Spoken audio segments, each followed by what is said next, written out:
விடுதலை சிறுத்தைகள் கட்சி ஆளும் கட்சி கூட்டணியில் இருக்கிற சூழலில் ஒரு எதிர்க்கட்சியைப் போல செயல்பட முடியாது. தோழமை கட்சியாகத்தான் செயல்பட முடியும், அப்படித்தான் செயல்பட வேண்டும். அதுதான் அரசியல் நாகரிகமும் கூட.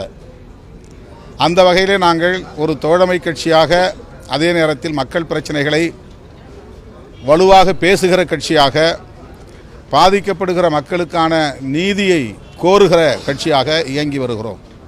எங்களுக்கு அதில் எந்த சிக்கலும் இல்லை. ஆளுங்கட்சிக்கு சுட்டி காட்ட வேண்டிய பிரச்சனைகளை சுட்டி காட்டியிருக்கிறோம். கண்டிக்க வேண்டிய பிரச்சனைகளை அவ்வப்போது நாங்கள் பொதுவெளியிலே கூட கண்டித்திருக்கிறோம். அது தோழமை கட்சியாக இருக்கிற எங்களுக்கு இந்த கூட்டணியில் இருக்கிற சுதந்திரம் என்பதை அவ்வப்போது நாங்கள் பதிவு செய்திருக்கிறோம்.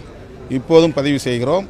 எங்கள் சுதந்திரத்தில் கூட்டணி என்கிற பெயரில் ஆளும் கட்சி எப்போதும் தலையிட்டதில்லை.